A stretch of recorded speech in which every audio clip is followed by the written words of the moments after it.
दवों कस्बे से 2 किलोमीटर दूर बसे ग्राम अमाहा में स्थित रेकोला देवी रणकोसला देवी का मंदिर आलाकालीन ऐतिहासिक है। शक्ति के उपासकों में देवी के इस प्राचीन मंदिर की विशेष मान्यता है। शारदीय तथा चैत्र नवरात्रि के दिनों में मंदिर पर विशाल धार्मिक मेले का आयोजन होता है और दूर दूर से श्रद्धालु यहां अपनी मनोकामना की पूर्ति के लिए विशेष पूजा और अनुष्ठान करने के लिए आते हैं।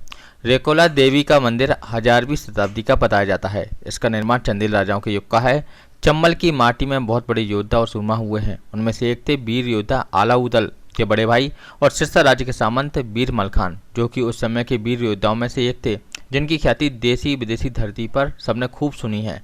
इसका निर्माण उन्हीं के द्वारा तथा उनकी पतिव्रता पत्नी द्वारा कराया गया था। मंदिर से पूर्व दिशा में 4 किलोमीटर की दूरी पर पौज नदी के किनारे सिरसा रियासत की प्राचीन गढ़ियों के भगवशेष मिलते हैं। बताया जाता है कि सिरसा की गढ़ी की बावड़ी से लेकर रेकोला देवी के मंदिर तक 4 किलोमीटर लंबी भूमि का सुरंग भी है। यह वर्षों से मानता है कि आज भी वीर मलखान की सूक्ष्म दिव्य आत्मा ब्रह्म मुहूर्त में अपनी पत्नी गजमोतिन के साथ प्रतिदिन देवी की पूजा अर्चना इसी गुप्त रास्ते से करने आते हैं। इसी कारण आज तक किसी भी श्रद्धालु ने कभी भी ब्रह्म मुहूर्त में मां रणकोसला देवी के मंदिर में प्रथम पूजा नहीं कर पाई है। मान्यता इतिहास में यह भी दर्ज है कि एक बार प्रसिद्ध योद्धा पृथ्वीराज चौहान ने यहाँ वीर मलखान के क्षेत्र में उनसे तथा उनके भाइयों से युद्ध किया था, जिसमें वीर आला द्वारा पृथ्वीराज चौहान को बंदी बना लिया गया था। क्योंकि रणभूमि में जाने से पूर्व ये योद्धा मां रणकोसला देवी का आशीर्वाद लेकर ही युद्ध में जाते थे, जिसके परिणामस्वरूप मां रणकोसला देवी से इन भाइयों को रण में विजय प्राप्त होने का आशीर्वाद स्वतः ही प्राप्त हो जाता था।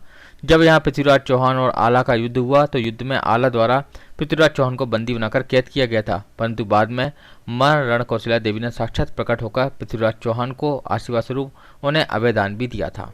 नवरात्रि के दिनों में के अलावा यहाँ मध्य प्रदेश, उत्तर प्रदेश, राजस्थान, गुजरात के अलावा अन्य राज्यों से भी हजारों की संख्या में श्रद्धालु पूजा अर्चना व विशेष यज्ञानुष्ठान के लिए आते हैं।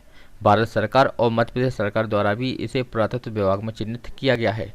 भिंड से खबर हर पल के लिए पीस पेड़सरिया की खास खबर।